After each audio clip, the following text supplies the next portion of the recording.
Rhythm of ലേണിംഗിന്റെ ഒരു പുതിയ ക്ലാസ്സിലേക്ക് എന്റെ എല്ലാ കൂട്ടുകാർക്കും സ്വാഗതം. ഇന്ന് നല്ലൊരു ദിവസമാണ്, വിജയദശമി ദിവസമാണ്. അതുകൊണ്ട് തന്നെ ഒരു പുതിയ ടോപ്പിക്കാണ് നമ്മൾ പഠിക്കാൻ പോണേ. അത് ഏതൊരു പരീക്ഷ എന്നില്ല, ഏത് പരീക്ഷ ആയിക്കോട്ടെ. കമ്പനി ബോർഡ് അസിസ്റ്റന്റിന്റെ നോട്ടിഫിക്കേഷൻ വന്നു, LGSന്റെ നോട്ടിഫിക്കേഷൻ ഉടനെ തന്നെ വരും. അത് കഴിയുമ്പോൾ LDC വരും. അങ്ങനെ പല പരീക്ഷകളും ഇനി, അതുപോലെ തന്നെ നമ്മുടെ റെയിൽവേ ഗ്രൂപ്പ് ഡി പരീക്ഷയ്ക്ക് വേണ്ടി തയ്യാറെടുക്കുന്ന കുട്ടികൾ ധാരാളം ഉണ്ട്. അപ്പൊ ഏത് പരീക്ഷയും ആയിക്കൊള്ളട്ടെ, ഏത് പരീക്ഷയ്ക്ക് പഠിക്കാൻ ഉദ്ദേശിക്കുന്ന കുട്ടികളായിക്കോട്ടെ, ഏത് പരീക്ഷയാണ് ലക്ഷ്യമായിക്കൊള്ളട്ടെ, നമ്മൾ ഏറ്റവും നല്ലൊരു ടോപ്പിക്ക് തന്നെയാണ്, പരീക്ഷകളിൽ വളരെ ഇമ്പോർട്ടന്റ് ആയിട്ടുള്ള ഒരു ടോപ്പിക്ക് തന്നെയാണെന്ന് പഠിക്കാൻ പോകുന്നത്. എന്താണ് പഠിക്കാൻ പോകുന്നത്? ഇന്ത്യൻ ഭരണഘടന എന്നതാണ് നമ്മുടെ ടോപ്പിക്ക്. വളരെ പ്രധാനപ്പെട്ട ടോപ്പിക്കാണ് ഇല്ലേ നമ്മുടെ PSC പരീക്ഷകളിൽ. അപ്പോൾ കൂടുതലൊന്നും സംസാരിച്ച് നമ്മൾ സമയം കളയണില്ല, ക്ലാസ്സിലേക്ക് കടക്കുകയാണ്. ഒരു രാജ്യം അതൊരു ജനാധിപത്യ രാജ്യമാണെന്ന് വിചാരിക്കുക. ജനാധിപത്യ രാജ്യമാണെങ്കിൽ ആ ജനാധിപത്യ രാജ്യത്തിന്റെ അടിസ്ഥാന നിയമ സംഹിതയ്ക്ക് വിളിക്കുന്ന പേരാണ് എന്തെന്ന് പറഞ്ഞിട്ടുണ്ടെങ്കിൽ, എന്തെന്ന് പറഞ്ഞ ഭരണഘടന. അപ്പോ ഒരു ജനാധിപത്യ രാജ്യത്തിന്റെ, രാജ്യം ജനാധിപത്യ രാജ്യമാണോ എന്ന് ആദ്യം മനസ്സിലാക്കുക. ജനാധിപത്യ രാജ്യമാണെങ്കിൽ ആ ജനാധിപത്യ രാജ്യത്തിന്റെ എന്താണെന്നാ പറയുന്നത്? അടിസ്ഥാനപരമായിട്ടുള്ള നിയമസംഹിതയാണ്. അടിസ്ഥാന നിയമസംഹിതയ്ക്ക് വിളിക്കുന്ന പേരാണ് എന്താന്ന് പറഞ്ഞ ഭരണഘടന. ഓരോന്നും ഇത് പഠിക്കുമ്പോൾ നമ്മൾ കുറച്ച് ഡീറ്റെയിൽഡ് ആയിട്ട് തന്നെ പഠിച്ചു വെക്കുക. കാരണം എന്തുകൊണ്ടാണെങ്കിൽ നമുക്ക് പറയാൻ പറ്റില്ല, ഇപ്പൊ സ്റ്റേറ്റ്മെന്റ് രൂപത്തിലുള്ള ചോദ്യങ്ങളാണ്, ഏതൊക്കെ രീതിയിൽ വേണമെങ്കിലും ചോദ്യങ്ങൾ വരാം. അപ്പൊ ഒരു ജനാധിപത്യ രാജ്യത്തിന്റെ അടിസ്ഥാന നിയമ സംഹിതയ്ക്ക് ഭരണഘടന എന്ന് വിളിക്കുന്നു. ലോകത്തിലെ തന്നെ ഏറ്റവും വലിയ, വേൾഡിലെയാണ് പറയണത്, ലോകത്തിലെ ഏറ്റവും വലിയ ജനാധിപത്യ രാജ്യത്തിന്റെ പേരാണ് ചോദിക്കുന്നതെങ്കിൽ നമ്മൾ ഏത് പറയും? ഇന്ത്യയാണ് പറയുക. ലോകത്തിലെ, മനസ്സിലാക്കുക കേട്ടോ, ലോകത്തിലെ തന്നെ ഏറ്റവും വലിയ ജനാധിപത്യ രാജ്യം ആരുടെ രാജ്യമാണ്? നമ്മുടെയാണ്. ലോകത്തിലെ ആദ്യത്തെ ജനാധിപത്യ രാജ്യമാണ് ചോദിച്ചതെങ്കിൽ ഉത്തരം വേറെയാണ്, അത് ഗ്രീസ് ആണ്. ലോകത്തിലെ ആദ്യത്തെ ജനാധിപത്യ രാജ്യം ഗ്രീസാണ്. ഗ്രീസിനെ വേറൊരു പേരിട്ട് വിളിക്കുന്നു. എന്താ അറിയോ നിങ്ങൾക്ക്? ജനാധിപത്യത്തിന്റെ കളിത്തൊട്ടിൽ. ജനാധിപത്യത്തിന്റെ കളിത്തൊട്ടിൽ എന്ന് വിശേഷിപ്പിക്കുന്ന രാജ്യം ഏതാണ് എന്ന് ചോദിച്ചു കഴിഞ്ഞാൽ അതും ഏതാണ്? ഗ്രീസ് തന്നെയാണ്, ജനാധിപത്യത്തിന്റെ കളിത്തൊട്ടിൽ. ഇനി ലോകത്തിലെ തന്നെ ലോകത്തിലെ ആദ്യത്തെ റിപ്പബ്ലിക് ഏതാണ്? ലോകത്തിലെ ആദ്യത്തെ റിപ്പബ്ലിക് ഏതാണെന്ന് ചോദിച്ചു കഴിഞ്ഞാൽ ലോകത്തിലെ ആദ്യത്തെ റിപ്പബ്ലിക് ഏതാണെന്നാണ് ചോദിക്കുന്നതെങ്കിൽ അതിന്റെ ഉത്തരവും ഏത് തന്നെയാണ്? ഗ്രീസ് തന്നെയാണ്. ലോകത്തിലെ ആദ്യത്തെ റിപ്പബ്ലിക്. എന്താ റിപ്പബ്ലിക്? ഒരു രാജ്യം റിപ്പബ്ലിക് ആയി എന്ന് പറയുമ്പോൾ എപ്പോഴാ റിപ്പബ്ലിക് ആയി എന്ന് പറയാം? അതിന് സ്വന്തമായ ഒരു ഭരണഘടന ഉണ്ടാവണം. ആ രാജ്യത്തിന് സ്വന്തമായി എന്തുണ്ടാവണം?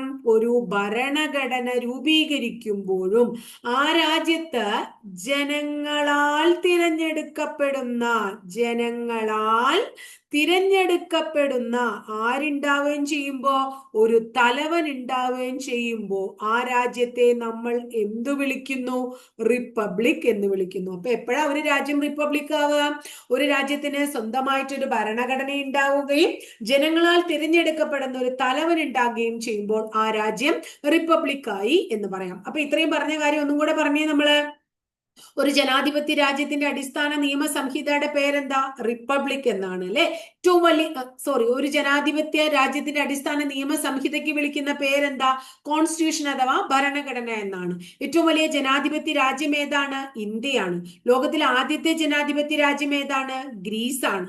ജനാധിപത്യത്തിന്റെ കളിത്തൊട്ടിൽ എന്ന് വിളിക്കുന്നത് ഏതിനെയാണ്? ഗ്രീസിനെയാണ്. ലോകത്തിലെ ആദ്യത്തെ റിപ്പബ്ലിക് എന്നറിയപ്പെടുന്നത് ഏതന്നെയാണ്? ഗ്രീസ് തന്നെയാണ്.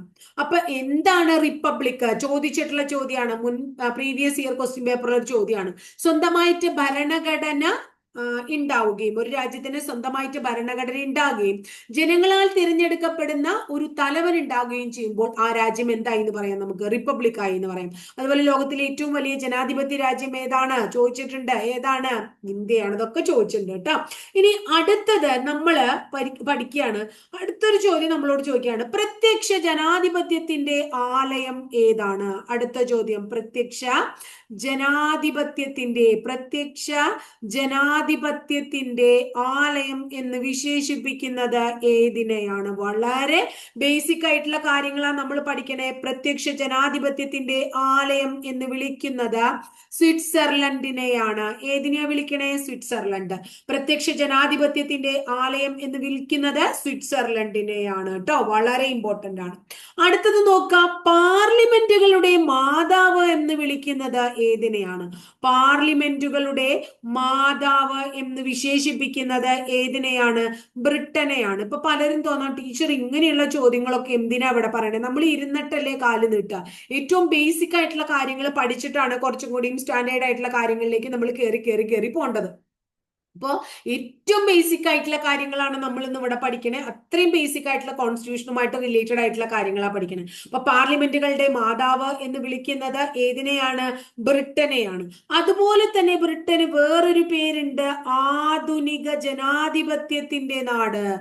ആധുനിക ജനാധിപത്യത്തിന്റെ നാട് എന്ന് വിളിക്കുന്നതും ജനാധിപത്യത്തിന്റെ നാട് എന്ന് വിശേഷിപ്പിക്കുന്നതും ഏതിനെ തന്നെയാണ്? നമ്മുടെ ബ്രിട്ടനെ തന്നെയാണ്. ആധുനിക ജനാധിപത്യത്തിന്റെ നാട് എന്ന് വിളിക്കുന്നതും ബ്രിട്ടനെ തന്നെയാണ്. ഇനി നമ്മള് ഏറ്റവും പഴക്കം ചെന്ന പാർലമെന്റ് ഏതാണെന്ന് നമ്മളോട് ചോദിച്ചാലോ, ലോകത്തിലെ ഏറ്റവും പഴക്കം ചെന്ന പാർലമെന്റ് ഏതാണെന്നാ ചോദിക്കണേച്ചാ അത് ഐസ്ലൻഡിന്റെ പാർലമെന്റ് ആണ്. ആരുടെ പാർലമെന്റ് ആണ്? ഐസ്ലൻഡിന്റെ പാർലമെന്റ് ആണ്. ഐസ്ലൻഡിന്റെ പാർലമെന്റ് ആണ്. ആ പാർലമെന്റിന് എന്തെങ്കിലും പേരുണ്ടോ? പേരുണ്ട്. ഐസ്ലൻഡിന്റെ ആ പാർലമെന്റിന് വിളിക്കുന്ന പേര് ഇതാണ്, അൽത്തിങ്. എന്താണ്? അൽത്തിങ്.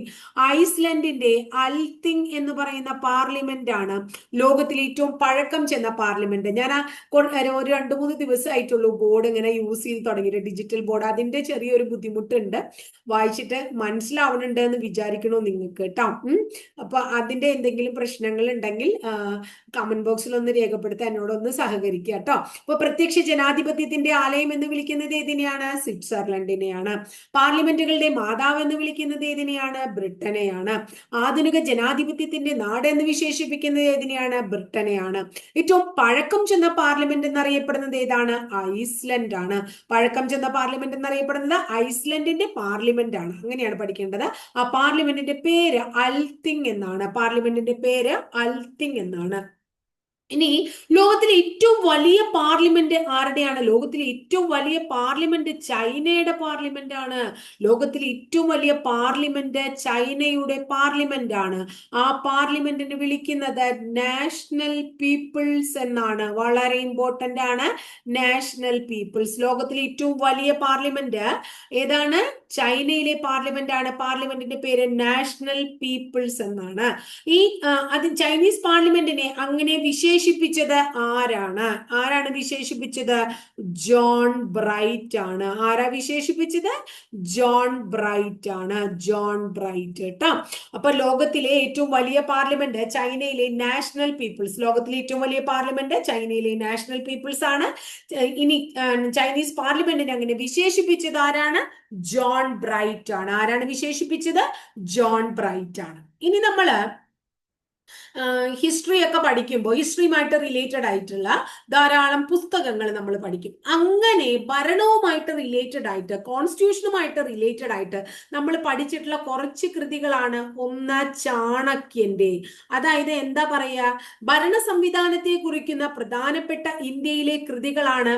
ഒന്ന് ചാണക്യന്റെ അർത്ഥശാസ്ത്രം. ചാണക്യന്റെ അർത്ഥശാസ്ത്രം. ചാണക്യന്റെ അർത്ഥശാസ്ത്രം. അടുത്തത് മനുവിന്റെ മനുസ്മൃതി. മനുവിന്റെ മനുസ്മൃതി. ഓപ്ഷനിൽ 4 ഓപ്ഷൻ തന്നിട്ട് ചോദിക്കാം. അതുപോലെ തന്നെ ശുക്രാചാര്യൻ, അടുത്ത ആളുടെ പേര് ശുക്രാചാര്യൻ എന്നാണ്. ശുക്രാചാര്യന്റെ നീതിസാരം. ശുക്രാചാര്യന്റെ നീതിസാരം. നീതിസാരം. അപ്പൊ നിങ്ങൾ പറയൂ, അതായത് ഭരണ സംവിധാനത്തെ കുറിക്കുന്ന പ്രധാനപ്പെട്ട ഇന്ത്യയിലെ കൃതികൾ. ഒന്ന് ചാണക്യന്റെ അർത്ഥശാസ്ത്രം, അടുത്തത് മനുവിന്റെ മനുസ്മൃതി, അടുത്തത് ശുക്രാചാര്യന്റെ നീതിസാരം. പരീക്ഷയ്ക്ക് ചോദിക്കാം. താഴെ പറയുന്നവയില് പ്രിലിംസിനൊക്കെ ചോദിക്കാൻ പറ്റിയ ചോദ്യമാണ്. ഭരണ സംവിധാനത്തെ കുറിക്കുന്ന കൃതികളിൽ പെടാത്തതേത് എന്ന് ചോദിച്ച് 4 കൃതികൾ തരാം. ചാണക്യന്റെ അർത്ഥശാസ്ത്രം, മനുവിന്റെ മനുസ്മൃതി, ശുക്രാചാര്യന്റെ നീതിസാരം തുടങ്ങിയവയാണ്. ഇനി അടുത്തത് പരീക്ഷയ്ക്ക് പലപ്പോഴും ചോദിക്കാറില്ല, ഈ കോൺസ്റ്റിറ്റ്യൂഷനുമായിട്ട് റിലേറ്റഡ് ആയിട്ടുള്ള ചില ടേംസ് നമുക്ക് നോക്കാം. ഒന്ന്, എന്താണ് anarchy? Anarchy, ANARCHY, anarchy. Anarchy എന്താണ്? അരാജകത്വം. അനാർക്കി എന്ന് പറഞ്ഞാൽ അരാജകത്വം. അനാർക്കി, അരാജകത്വം. ഇനി നമ്മളോട് ചോദിക്കാം, എന്താണ് ഓട്ടോക്രസി? AUTO, autocracy. ഓട്ടോക്രസി എന്താണ്? ഓട്ടോക്രസി എന്ന് ചോദിച്ചാൽ അപ്പൊ നമ്മൾ എന്ത് പറയണം? ഏകാധിപത്യം. ഇത് മലയാളം ഭാഗത്തും ചോദിക്കാൻ പറ്റിയ ചോദ്യമാണ് കേട്ടോ. അപ്പോ മലയാളം ഭാഗത്തും നമുക്ക് കോൺസ്റ്റിറ്റ്യൂഷനിൽ നിന്ന് ഇങ്ങനെ എന്താ പറയുന്നത് അർത്ഥം എന്നുള്ള രീതിയിൽ ചോദിക്കാം. അനാർക്കി അരാജകത്വമാണ്, ഓട്ടോക്രസി ഏകാധിപത്യമാണ്. അപ്പൊ ബ്യൂറോക്രസി എന്താണ്? ബ്യൂറോക്രസിയുടെ സ്പെല്ലിങ് നമ്മളോട് ചോദിക്കാറുണ്ട്.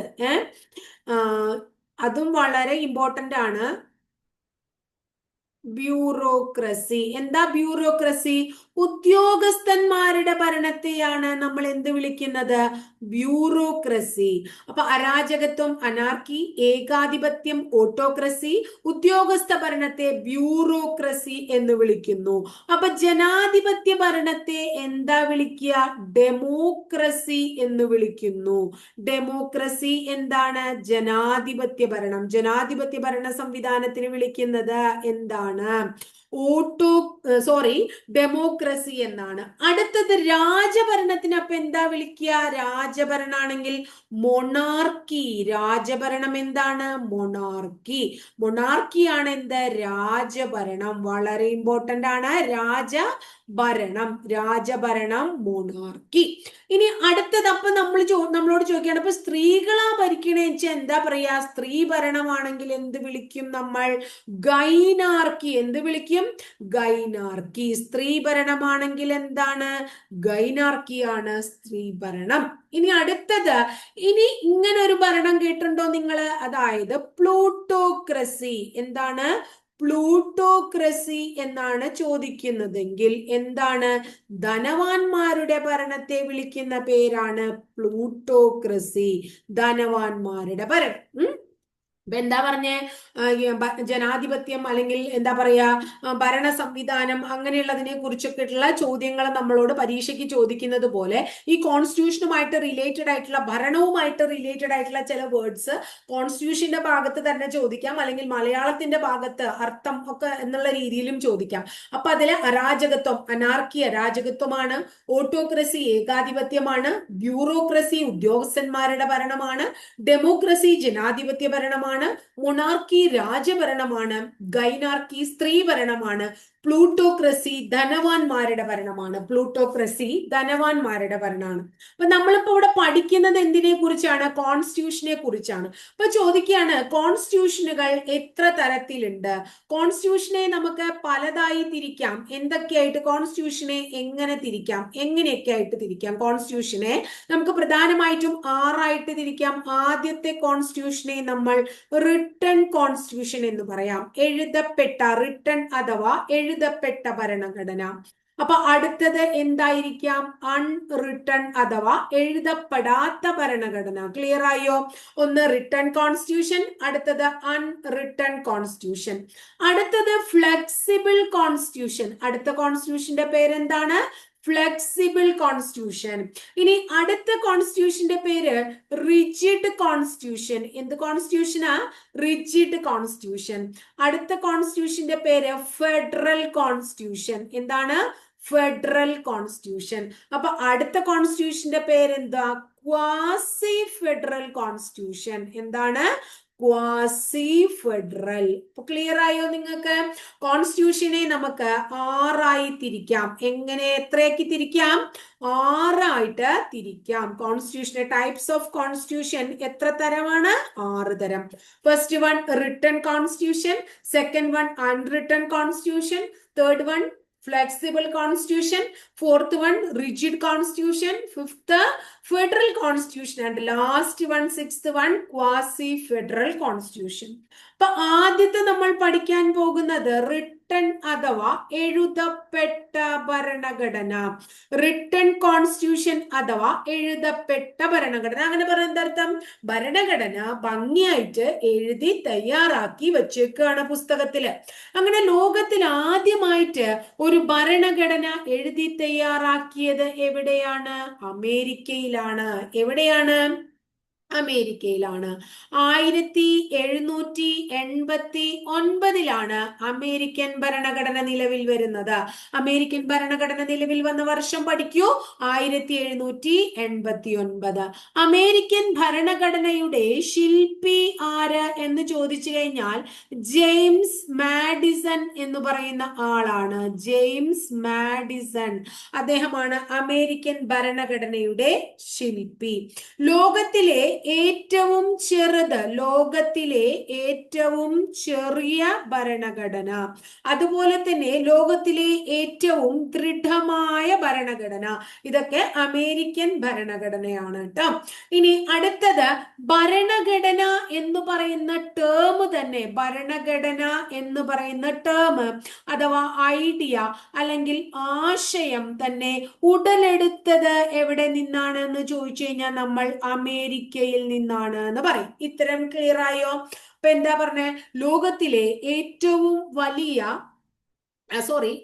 ലോകത്തിലെ എഴുതപ്പെട്ട ഭരണഘടനയെ കുറിച്ചാണ് നമ്മൾ പറഞ്ഞത്. ലോകത്തിലെ എഴുതപ്പെട്ട ഭരണഘടനയാണ്, ലോകത്തിലെ ഏറ്റവും ചെറിയ എഴുതപ്പെട്ട ഭരണഘടനയാണ് ആരുടെ? അമേരിക്കയുടെ. അമേരിക്കൻ ഭരണഘടന എഴുതി തയ്യാറാക്കിയത് 1789. അമേരിക്കൻ ഭരണഘടനയുടെ ശില്പി ജെയിംസ് മാഡിസൺ ആണ്. ലോകത്തിലെ ചെറുതും ദൃഢവുമായ ഭരണഘടന അമേരിക്കയുടേതാണ്. ഭരണഘടന എന്ന് പറയുന്ന ആശയം തന്നെ ഉടലെടുത്തത് അമേരിക്കയിൽ നിന്നാണ്. ഇപ്പൊ ലോകത്തിലെ ഏറ്റവും ചെറിയ ഭരണഘടന അമേരിക്കയുടെ ആണെങ്കിൽ ലോകത്തിലെ ഏറ്റവും വലിയ ഭരണഘടന ആരുടെയാണ്? വലിയ എഴുതപ്പെട്ട ഭരണഘടന ഇന്ത്യയുടെയാണ്. Largest written constitution in the world ആരുടെയാണ്? ഇന്ത്യയുടെ.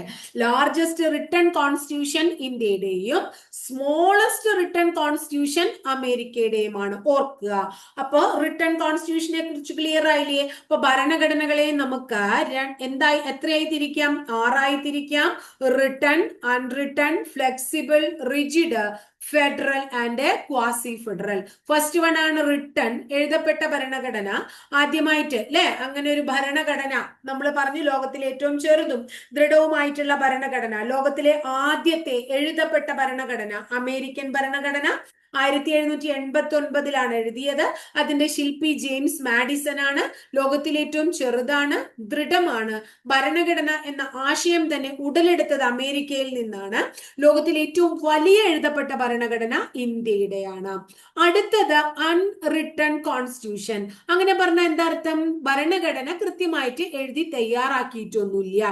ആരുടെയൊക്കെയാണ് അൺറിട്ടൺ കോൺസ്റ്റിറ്റ്യൂഷൻ? ഒന്ന് ബ്രിട്ടൻ, അടുത്തത് ന്യൂസിലൻഡ്, ബ്രിട്ടന്റെ ഭരണഘടന, ന്യൂസിലൻഡിന്റെ ഭരണഘടന, അതുപോലെ തന്നെ ഇസ്രായേൽ ഭരണഘടന തുടങ്ങിയവ അൺറിട്ടൺ കോൺസ്റ്റിറ്റ്യൂഷനുകൾക്ക് ഉദാഹരണമാണ്. രണ്ടാമത്തെ അൺറിട്ടൺ ഉദാഹരണമാണ് ബ്രിട്ടൻ, ഇസ്രായേല്, ന്യൂസിലൻഡ് തുടങ്ങിയവ. അൺറിട്ടൺ എന്ന് പറഞ്ഞാൽ പിന്നെ എക്സ്പ്ലെയിൻ ചെയ്യേണ്ട കാര്യമില്ലല്ലോ, എഴുതിയിട്ടില്ല എന്ന് തന്നെയാണ് അർത്ഥം. അടുത്തത് ഫ്ലെക്സിബിൾ ആണ്. ഫ്ലെക്സിബിൾ എന്ന് പറഞ്ഞാൽ എന്താ ഉദ്ദേശിക്കണേ? ഫ്ലെക്സിബിൾ എന്ന് പറഞ്ഞാൽ ഒരു എന്താ പറയാ, ഭൂരിപക്ഷ അഭിപ്രായം ഉണ്ടെങ്കിൽ എളുപ്പം എന്ത് ചെയ്യാൻ പറ്റും? മാറ്റം വരുത്താൻ പറ്റുന്നതിനെയാണ് നമ്മൾ എന്ത് വിളിക്കുന്നത്? ഫ്ലെക്സിബിൾ കോൺസ്റ്റിറ്റ്യൂഷൻ എന്ന് വിളിക്കുന്നത്. അതിന് ഉദാഹരണം ബ്രിട്ടന്റെയാണ്. അപ്പൊ ബ്രിട്ടന്റെ എഴുതപ്പെടാത്ത ഭരണഘടനയാണ് അല്ലെ അൺറിട്ടൺ കോൺസ്റ്റിറ്റ്യൂഷന് ഉദാഹരണവും ബ്രിട്ടൻ ഉണ്ട്.